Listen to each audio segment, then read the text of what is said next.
온유한 자는 복이 있나니 그들이 땅을 기업으로 받을 것이며, 수고하고 무거운 짐 진 자들아 다 내게로 오라. 내가 너희를 쉬게 하리라. 나는 마음이 온유하고 겸손하니 나의 멍에를 메고 내게 배우라. 그리하면 너의 마음이 쉼을 얻으리니 이는 내 멍에는 쉽고 내 짐은 가벼움이라 하시니라. 아멘.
사람은 인생을 통하여 세 가지의 소원을 가지고 하나님 앞에 기도한다고 합니다. 여러분은 어떠하신지요? 여러분의 기도는 어떠한 기도이신지요? 젊었을 때는 혁명가적인 의식을 가지고 주여 내게 세상을 개혁할 수 있는 힘을 주시옵소서 라고 하는 기도를 드린다고 합니다. 근데 이 기도의 의미를 가만히 살펴보면 이 세상을 내게 주옵소서, 세상을 변화시킬 수 있는 힘을 내게 주옵소서라고 하는 기도와 같은 맥락의 기도일 겁니다. 그런데 중년이 되면서 자신의 힘의 부족함을 아는지 아니면 철이 났는지 기도의 내용이 달라진다고 합니다. 주여 내가 만나는 모든 사람을 변화시킬 수 있게 해 주시옵소서. 온 세계까지가는 안 되겠고 내가 만나는 사람, 내 주위의 사람들, 그리고 그들과 함께 평화스럽게 살 수 있도록, 그리고 그 속에서 주님을 닮는 변화가 이루어질 수 있도록 하나님 내게 힘을 더하여 주시옵소서. 그리고 유권 5년이 되면 기도의 내용이 확 달라진다고 합니다. 이제 죽을 날이 얼마 안 남았는데 내 가족도 친척도 친구도 상관없습니다. 마지막 소원이 있다고 한다면 나 자신을 고칠 수 있는 은혜를 허락하여 주시옵소서. 나 하나 고치지 못했습니다. 나 하나 개혁하지 못했습니다. 고쳐야 할 것이 너무나 많습니다. 그러니 하나님, 주님 앞에 가기 전에 나를 고칠 수 있게 하여 주시옵소서 라고 기도한다고 합니다. 그래서 헬라의 철학자였던 소크라테스는 사람의 일생을 4단계로 나누어서 중요한 교훈을 우리에게 말씀합니다. 어려서는 겸손을 배우라. 어렸을 때 겸손함을 배워야 한다는 겁니다. 혈기가 완성할 때에는 온유하여라.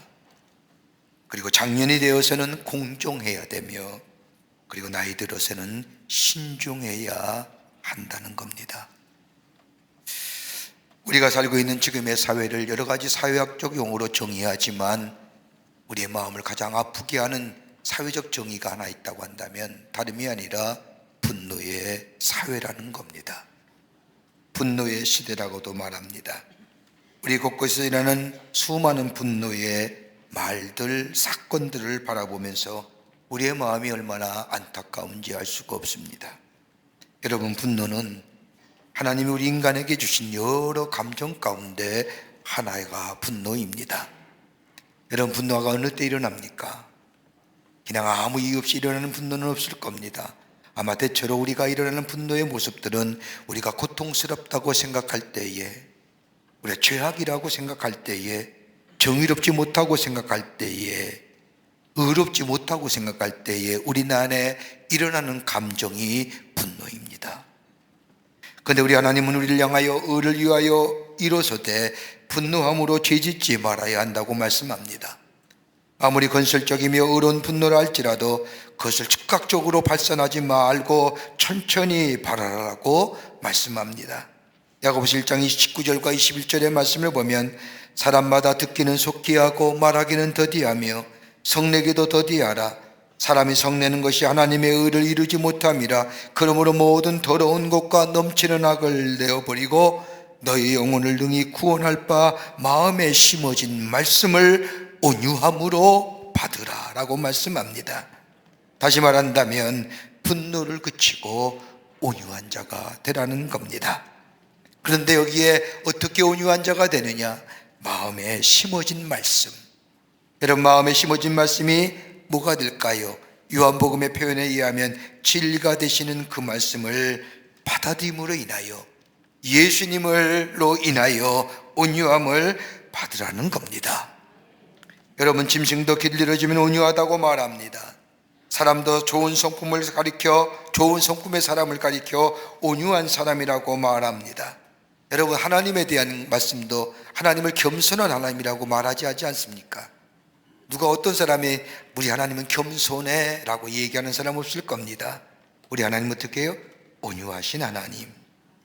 그러기에 온유란 단어는 하나님에게도 쓰여지는 단어일 뿐만 아니라 우리 인간에게도 쓰여지는 단어가 온유함입니다. 그러기에 성경 말씀을 보면 온유란 단어가 성경 말씀에 많이 기록되어 있음을 보게 됩니다. 마태복음 5장 5절의 말씀을 보면 온유한 자는 복이 있느니라. 또 시편 37편 11절의 말씀에도 온유한 자들은 땅을 차지하며 풍성한 화평으로 즐거워하리로다. 고린도서 13장 4절의 말씀을 보면 사랑은 온유하며, 그리고 갈라디아 5장 23절의 말씀에 성령의 열매에도 온유가 있음을 보게 됐습니다. 이렇다고 한다면 온유란 것은 다름이 아니라 하나님이 계시는 곳에, 예수가 계시는 곳에 우리 안에 하나님의 성품인 온유가 있음을 보게 됩니다. 여러분, 온유하다는 게 어떤 것일까요? 우린 종종 온유의 개념을 혼동스럽게 생각할 때가 있습니다. 온유와 온수는 다른 겁니다. 사람을 가리켜 말할 때 온유한 사람이라고 말하지만 온순한 사람이라고 말하지는 않습니다. 왜요? 의미가 다르기 때문입니다. 온유는 능동적인 겁니다. 온수는 수동적인 겁니다. 온유는 연약함에서 나오는 것이 아니라 강하기 때문에 부드러워지는 겁니다. 그리고 강하고 자신 있기 때문에 또한 충만하기 때문에 여유가 생기고 부드러워지는 겁니다. 이것이 온유함입니다. 그러게 영어의 표현의 미크니스나 헬라어의 프라우테우스라고 하는 이 온유를 표현하는 단어의 원래 뜻은 진통제라고 하는 의미가 있습니다.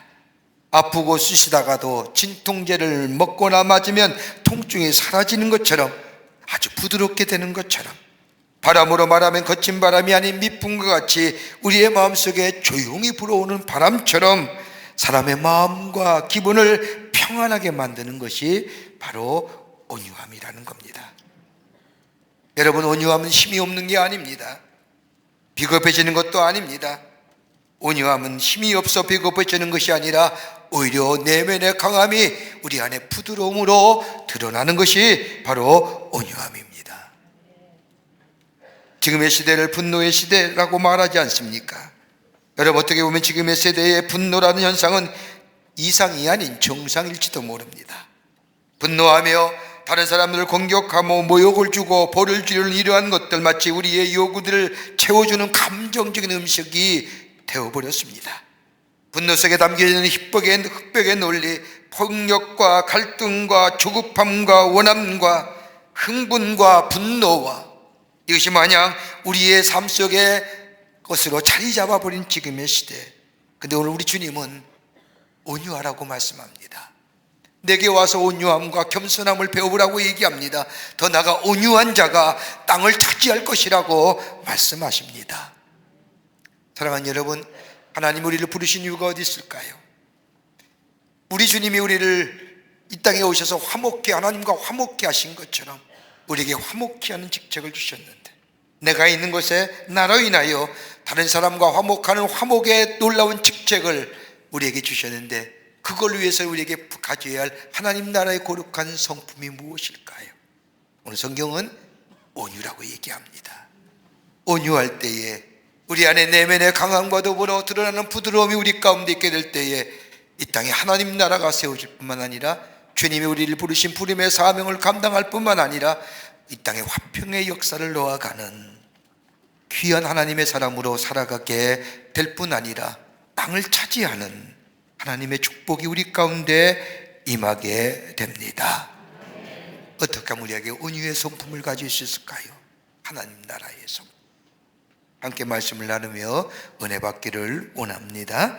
첫째는 예수가 우리 안에 계실 때에 우리는 온유한 자가 됩니다.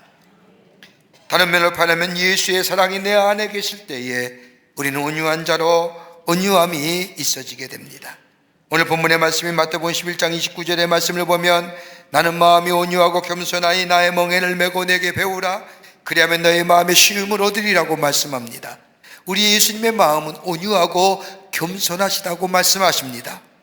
여러분, 성경의 말씀을 가만히 읽다 보면 예수님이 자신에 대하여 내가 누구인가, 당신의 아이덴티티를, 정체성을 이야기하는 단어가 곳곳에 나옵니다. 이것이 헬라어 표현하면 에이고 에임입니다. 나는 무엇이다, 나는 문이다, 나는 길이다, 나는 생명이다, 나는 진리다. 이건 예수님이 당신이 어떤 사람인가에 자신의 아이덴티티를 얘기하는 정체성에 관한 말씀입니다. 그런데 이것 떠나서 예수님의 존재론적인 의미를 얘기한 것이 있습니다.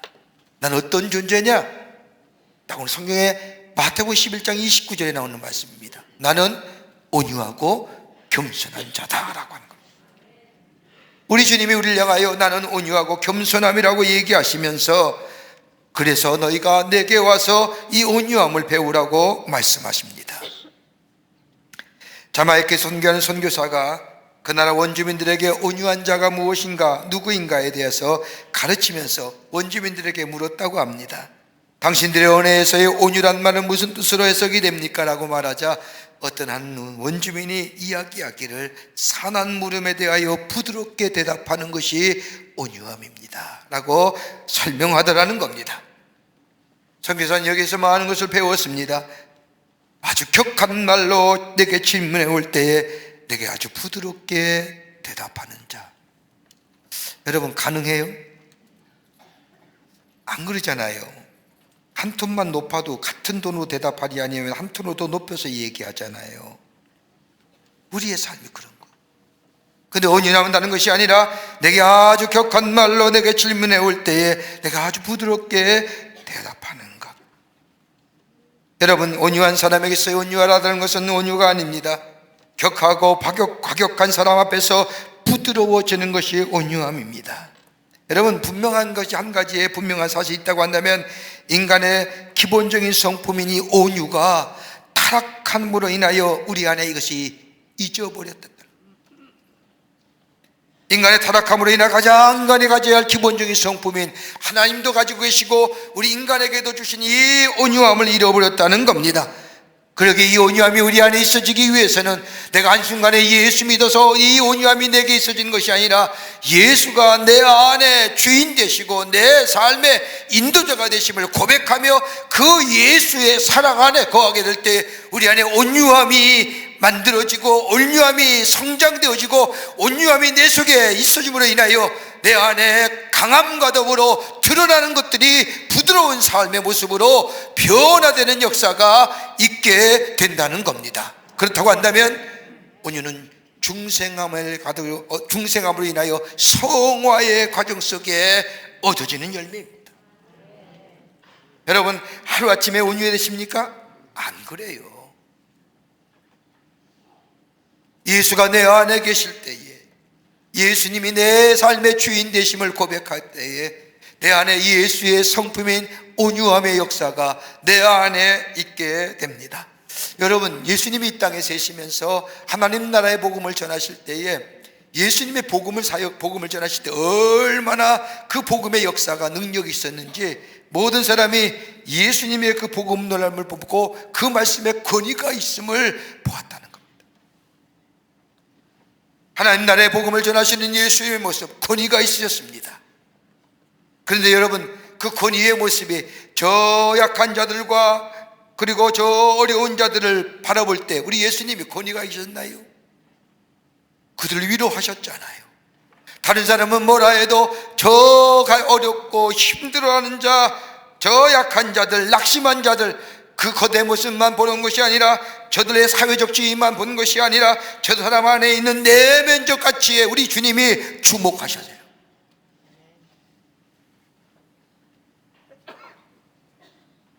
여러분, 예수님은 의인들이 아닌 죄인들을 향해서, 건강한 자가 아닌 병든 자를 향해서, 잘 살아가는 자들이 아닌 삶이 무너진 사람들에 대하여, 깨끗한 자들이 아닌 상하고 더러운 자들에 대하여 애정과 더불어 온유함을 보이셨을 뿐 아니라 자신들의 영적 파산을 깨달은 사람들을 모욕하거나 비웃지 아니하셨습니다. 따뜻함과 부드러움으로 저들을 세상에서 가장 중요하고 존중받는 사람으로 세우셨던 것을 보게 됩니다. 그러기에 예수가 우리의 위로자가 될 수 있는 겁니다. 내가 절망하고 내가 낙심할 때 우리 예수님이 저 절망하고 낙심하고 소외된 자를 향하여 위로할 뿐만 아니라 따뜻함과 부드러움으로 저들을 가장 중요하고 가장 존중받는 사람으로 대해 주듯이 오늘 우리 예수님이 내 안에 계시면 나의 위로가 되시고 나의 도움이 되시고 나의 인도자가 되심을 경험케 되는 역사, 바로 여기에 있는 겁니다. 여러분, 대표적으로 세리를 보세요. 누가복음 말씀에 보면 세리에 관한 말씀이 6번 나와요. 여러분, 누가복음 5장의 말씀, 누가복음 말씀에 보면 사회적 경배를 받았던 이 세리에 대해서 6번이나 언급하는데, 누가복음 3장의 말씀을 보면 세리들이 세례를 받고 하나님 나라의 사람이 됩니다. 누가복음 5장의 말씀을 보면 예수님께서는 세리의 마태를 12제자 가운데 한 사람으로 받아주십니다. 그뿐 아니라 누가복음 7장에 와서는 세리들이 예수님의 말씀에 귀 기울이며 15장에 와서는 세리와 죄인들이 예수님의 주변에 모여서 열심으로 예수의 말씀을 들으며 18장에 와서는 저 세리와 바리새인의 기도를 통하여 예수님이 세리에 대한 얘기를 하시고 19장에 와서는 클라이막스인 삭개오 얘기합니다. 여러분, 세리라는 게 어떤 직업이에요? 저 로마 정부가 만들어진 이 일정의 세금액을 채우고 나면 나머지는 자기의 물 거예요. 그러기에 할 수만 있다면 더 많이 더 많이 거둬야만이 자신에게 유익이 되는 겁니다.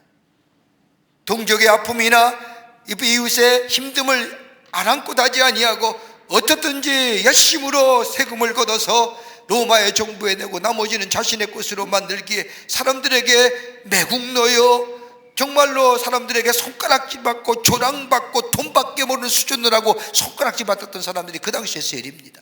근데 삭개오는 어떤 사람이에요? 그 세리 가운데 우두머리예요.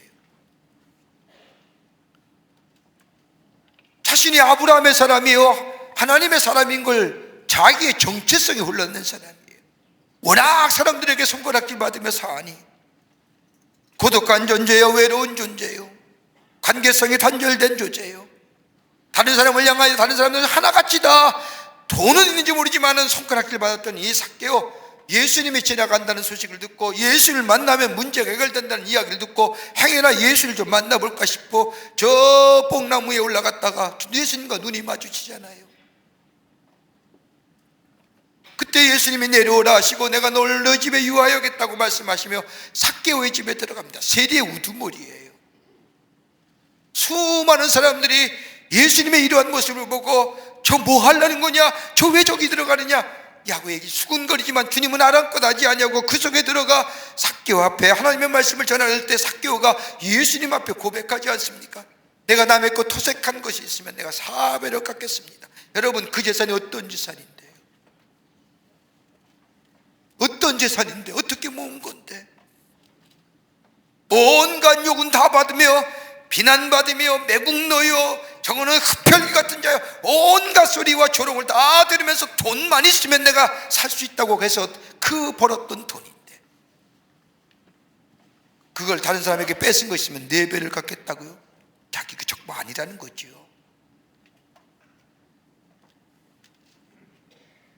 다른 사람은 손가락질 뭘 할지 모르지만은, 다른 사람은 뭐라 할지 모르지만은, 그러나 온유한 자는 그런 조차 가에게도 다가가서 저의 마음을 위로하며 저에게 부드럽게 대하며 편견 없이 다가가는 모습.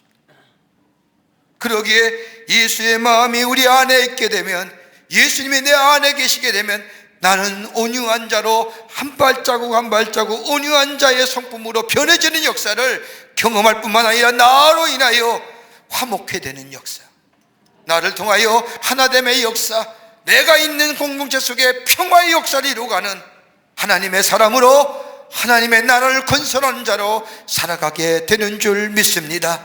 그러기에 너는 내게 와서 배우라. 뭘 배워요? 예수의 온유와 예수의 겸손. 배운다는 것은 끝없는 것이죠. 끝까지. 두 번째로는 성령의 임재 안에 거할 때 우리 안에 온유함이 있어지게 됩니다. 하나님의 거룩한 영인 성령이 나를 주장할 때에 우리 안에 온유함의 열매가 맺어지게 됩니다. 갈라디아 5장 22절과 23절의 말씀을 보면 성령의 9가지 열매가 나옵니다. 오직 성령의 열매는 사랑과 희락과 화평과 오래 참음과 자비와 양성과 충성과 온유와 절제니 이 같은 것을 금지할 법이 없느니라. 성령의 열매 가운데 온유함이 있습니다. 하나님의 거룩한 영이 우리 안에 거하시면 그 사람에게 성령의 열매가 맺어지는데 그 열매 가운데 하나가 온유함이라는 겁니다. 여러분, 성경에 나타난 수많은 인물 가운데 온유함의 대명사라고 얘기하면 누굴까요? 모세 아닐까요? 여러분, 민수기 12장의 말씀을 보면 모세에 관해 하나님이 말씀하기를 이 사람 모세는 온유함이 지면의 모든 사람보다 승하더라. 다른 말씀에 보면 여자가 낳은 사람 가운데 이만한 사람이 없느니라. 뭘 얘기해? 온유한 것을 얘기하는 겁니다. 하나님이 인정하시는 온유함입니다. 여러분, 모세가 처음부터 온유한 사람이었습니까? 모세는 바로의 궁전에서 공주의 아들로 자라납니다. 40년 동안 왕자의 영광으로 귀하게 자라난 사람입니다. 거리에 나갔다가 마음에 안 드는 사람이라고 해서 그대로 애굽 사람을 쳐서 때려 죽이게 한 사람이 바로 모세입니다. 격한 사람이잖아요. 분노의 사람이에요. 이게 본래 모세의 모습이에요. 이랬던 모세가 미디안 광야로 쫓겨나질 않습니까? 40년 동안이나 제사장이며 장인 이드로의 양을 칩니다. 40년 동안 아무런 소망 없이 기대감 없이 아침에 양을 몰고 나가 저녁에 돌아오는 목자가 되어버리고 맙니다. 광야의 40년 하나님 모세로 하여금 철저하게 낮아지게 하시고 다듬어지게 하십니다. 그리고 결정적으로 이 모세가 호렙산에서 하나님의 음성을 듣습니다. 불에 타는 떨기나무 속에서 하나님의 음성을 듣지 않습니까? 어떤 신학자는 이 불타는 떨기나무 속에서 하나님의 음성을 듣는 모세의 모습을 가리켜서 성령을 체험했다고 얘기합니다. 그도 그렇지 성령을 얘기하는 게 불같은 성령이라고 얘기하지 않습니까? 하나님의 영을 체험한 이 모세, 하나님의 음성을 들은 모세, 온유한 사람이 됩니다. 이 온유함을 인정받은 사건이 또 하나 있습니다. 다름이 아니라 모세도 인간에게 어떤 연유로 인해서 모르지만 자기 집에 있는 노예인 이디오피아 여인을 첩으로 받아들입니다. 실수지요. 하나님의 사람들 이방 사람과 결혼하지 말라고 얘기했더니 모세가 그 하나님의 말씀을 어기고 이디오피아 여인을 자신의 첩으로 받아들입니다. 많은 사람들이 비난받아 마땅한 일입니다. 특히 그의 누나가 되는 미리암은 말할 수 없는 폭언과 비난과 조롱을 모세에게 퍼붓습니다. 구체적으로 어떤 내용의 폭언이나 비난과 조롱이 있는지 알 수 없지만 아마도 우리가 유추해보면 어떻게 지도자가, 어떻게 하나님의 사람이, 어떻게 하나님의 말씀을 이야기하는 사람이 어떻게 이방의 여인을 자신의 첩으로 맞아줄 수 있느냐, 그만해라, 내려와라, 아마 이러지 않았을까요? 이런 이 비난과 조롱에 모세는 아무런 말하지 않습니다. 아마 우리가 이미지와 상상으로 좀 생각해 보면 아마도 그러지 않았을까요? 죄인 보고 죄인이라고 하는데 내가 할 말이 없는 거지, 잘못한 일 가지고 잘못했다고 하는데 내가 무슨 말을 할 수 있을까? 그가 욕하든 그가 핍박하든 나는 할 말이 없다라고 하며 그것을 받아들이고 참고 견디어냅니다. 어떻게 해요? 온유하기 때문에. 이 모습을 본 하나님이 모세를 향하여 모세의 온유함을 인정하지 않습니까? 천하의 모세만큼 온유한 사람이 없느니라. 모세 편을 들어주시고 하나님이 다시 그를 이스라엘의 지도자로 세우십니다. 그런데 이 온유함을 잊어버릴 때가 있었죠. 그게 다름이 아니라 저 가데스바냐의 신광야를 거쳐서 가데스바냐에 이르렀을 때에 이스라엘 백성이 물이 없음을 알고 모세를 원망하고 하나님을 원망하자 모세가 하나님 앞에 엎드려 기도합니다. 하나님, 이 백성이 물이 없습니다. 그때 하나님께서 모세에게 말씀하지 않습니까? 반석을 명하여 물을 내게 하라. 이 말을 들으니 모세가 기쁨이 충만해서 이스라엘 백성을 다 모이게 하고 자신은 반석 위에 우뚝 섰습니다. 그리고 나서 하나님이 하시는 말씀대로 모세를 저 반석을 명하여 물을 내야 되는데 이 모세가 이스라엘 백성을 보는 순간에 그의 마음속에 분노가 확,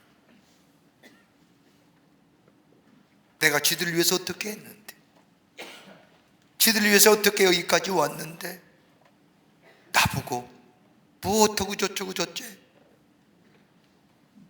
그 분노의 마음이, 섭섭한 마음이 그의 마음속에 찾아오게 되자 그가 가졌던 하나님의 말씀대로 반석을 명하여 물을 내야 되는데 그 홧김에 그 분노를 이기지 못하여 반석을 치지 않습니까?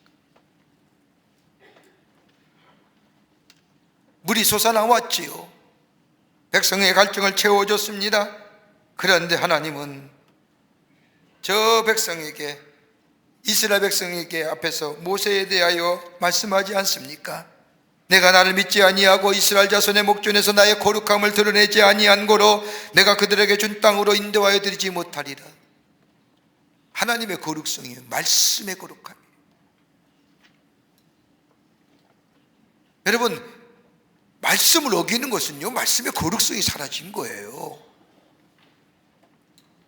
그냥 대수롭지 않게 생각하는 거예요. 하나님의 말씀이나 저 사람들의 철인의 말씀이나 똑같이 생각하면 그 말씀에 거룩함이 없는 거예요. 구별됨이 없잖아요. 거룩하다는 게 구별되는 거 아니에요. 그 거룩함이 없으니까 지켜도 되고 안 지켜도 되고 저 세상의 것들과 이야기들과 똑같은 얘기 되는 게 지켜도 되고 안 지켜도 되고 모세가 그 일한 거예요. 하나님의 거룩성을 드러내지 못했다는 것은 뭐예요? 하나님의 말씀을 하나님의 말씀으로 받아들이지 못하여 지키지 못함을 얘기합니다.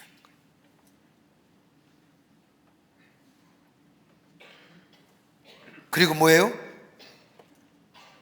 거룩함을 나타내지 아니한 고로 내가 그들에게 준 땅으로 인도하여 드리지 못하리라. 가나안 땅에 못 들어간 거예요.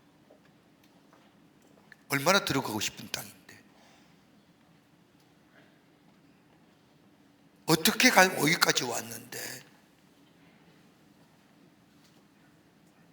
한 번의 실수로 인하여 이 모세는 가나안 땅에 들어가지 못하고 그렇게 가고 싶었던 가나안 땅, 하나님 앞에 간청하잖아요. 하나님이 뭐라고 말씀해? 야, 더 이상 그 일로 이야기하지 말아라. 1절 단호하게 거절하라. 그리고 뭐예요? 느보산 언덕에서 여호수아와 이스라엘 백성이 요단을 건너서 가나안 땅 안으로 들어가는 것을 보고 죽잖아요. 단 한 번의 실수잖아요. 단 한 번의 실수일까요? 하나님의 영이 잠시 떠날 때 분노의 마음이, 섭섭함의 마음이 우리 안에 지배할 때 우리는 뭘 잃어요? 온유함을 잊어버리는 거예요.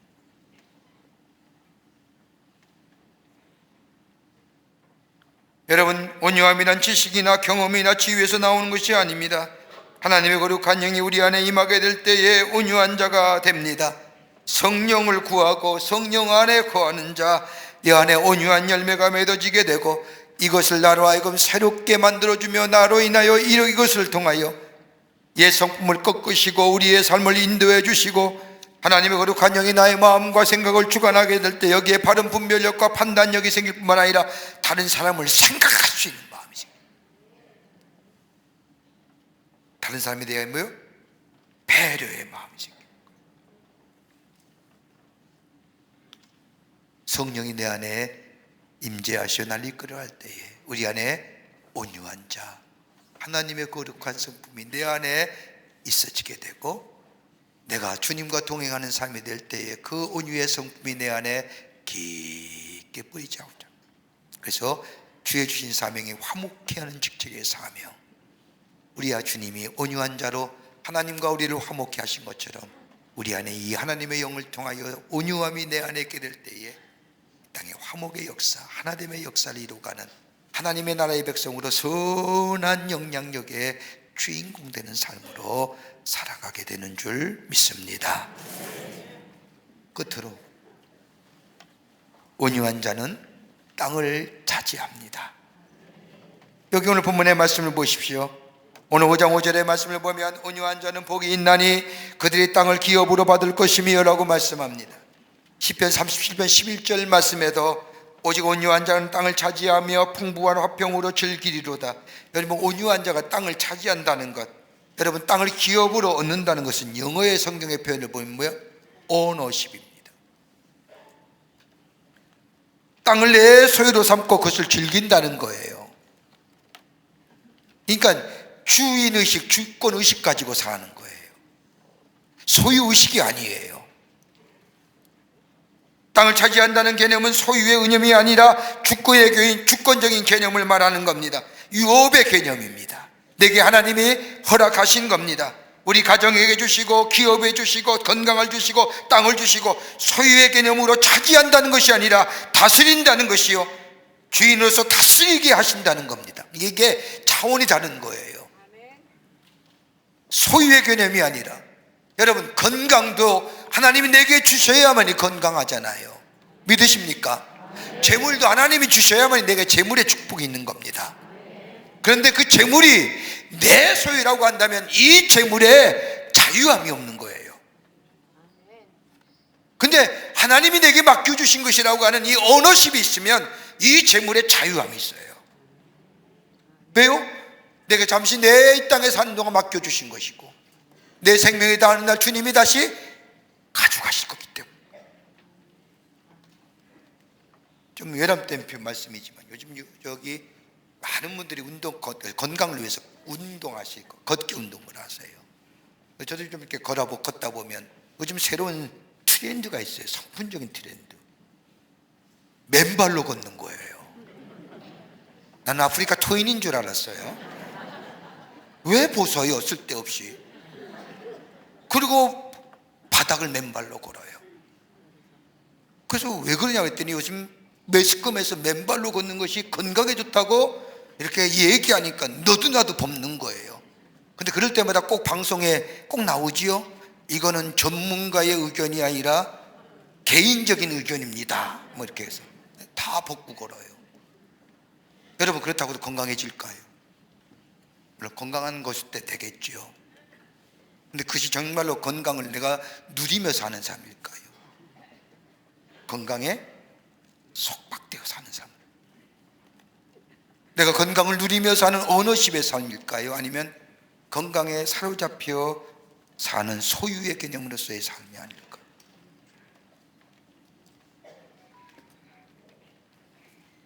온유한 사람은 땅을 다스리게 하십니다. 땅을 즐기게, 땅의 권한 것을 즐기게 하여 주십니다. 그것이 바로 주권이요, 주인의식이요, 다스림의 권한입니다. 여러분 창세기 13장 말씀을 보세요. 아브라함이 가나안 땅에 머물다가 흉년이 들어 애굽으로 내려가지 않습니까? 그래서 아내를 누이라 속이고 거짓으로 애굽 왕에서 부끄러움을 당하고, 그러나 하나님의 특별한 은혜로 다시 가나안 땅으로 되돌아옵니다. 그때에 많은 부를 누리고 많은 소유를 가지고 조카 롯과 함께 가나안 땅에 머뭅니다.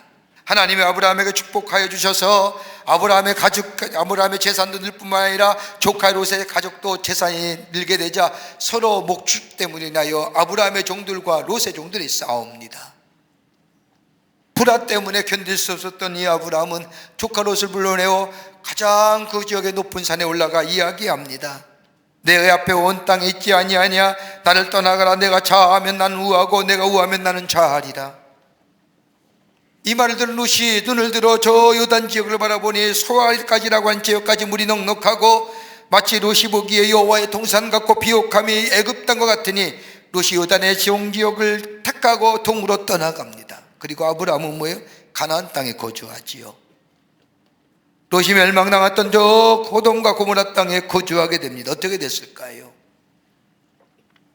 나는 이 말씀을 읽을 때마다 참 롯이 괘씸해요. 지가 어떻게 돈 벌었는데. 삼촌이 이야기하면 아니에요. 삼촌 먼저. 그러면 삼촌이 아브라함이 가만히 있을까요? 조카님 먼저. 이렇게 되지 않겠습니까? 근데 냅다 자기 거예요.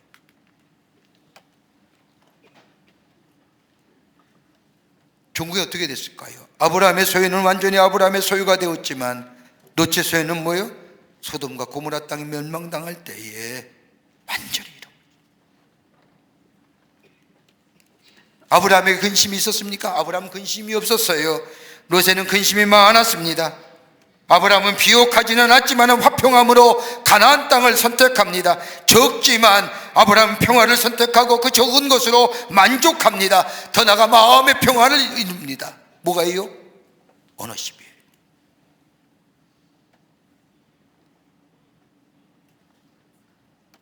땅을 기업으로 누린 축복을 누립니다.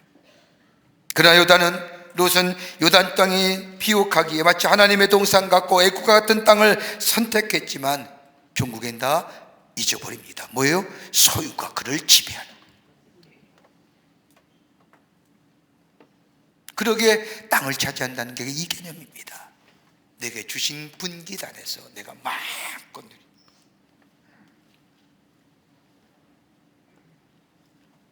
가나안 공가대에서 1만 명을 대상으로 사람이 성공하는 비결이 어디 있느냐 조사해 봤답니다. 지식에 있느냐 기술에 있느냐 조사해 봤더니 지식과 기술은 인간의 성공의 15%밖에 안 된답니다. 나머지 뭐예요? 85%가 그 사람의 인간성입니다. 온유함으로 인한 화평의 관계성, 이런 사람이 성공하더라는 겁니다. 여러분, 사람이 직장에서 쫓겨나는 것이 정리해고 이런 얘기하지만 가만히 보십시오. 해고당하는 사람들의 왜 해고당하느냐? 지식과 기술이 부족해서가 아닙니다. 잘못된 인간성 속에 잘못된 관계성이 그 공동체를 해치기 때문에 오늘 우리 주님은 말씀합니다. 나의 마음이 온유하고 겸손하니 너는 내게 와서 배우라. 뭘 배워요? 온유함을. 온유한 자가 될 때 땅을 차지하는 축복이 우리 가운데 임하게 됩니다. 온유할 때에 하나님이 내게 부르신 부름의 사명, 화목케 하는 직책의 사명을 감당할 수가 있습니다. 이 온유함은 예수가 내 안에 계셔야 되고 성령이 내 안에 계시어 나를 이끌어가게 될 때에 내 안에 땅을 다스리는 축복의 역사와 더불어 하나님이 우리에게 부르신 부름의 사명을 감당하며 하나님 나라를 세워가는데 쓰임받는 복된 존재가 될 줄 믿습니다. 이런 믿음의 경주를 해나가시는 여러분과 저와 되시기를 주의 이름으로 축원합니다. 하나님 감사합니다. 저희를 주께서 사랑해 주셔서 하나님의 백성 삼으심에 감사합니다. 우리를 부르심에는 화목케 하는 직책, 하나님이 우리를 화목케 하시기 위해서 예수 그리스도께서 이 땅에 오신 것처럼 우리 이 땅에 보내신 것은 하나님과 이 땅의 모든 것들이 화목케 하시기 위한 귀한 부르심의 사명인 줄 믿사오니 이 사명 감당할 수 있도록 우리에게 온유한 마음 허락하여 주시옵소서. 예수 안에 거하는 삶 되게 하시고 성령 안에 거하는 삶 되어 우리 안에 온유함이 자라나게 할 뿐만 아니라 이로 인하여 우리 안에 화평의 역사를 이루고 그로 인해 뿐만 아니라 땅을 차지하는 하나님의 축복을 누리는 저희들로 삼아 주시옵소서. 감사하오며 예수님의 이름으로 기도하옵나이다. 아멘.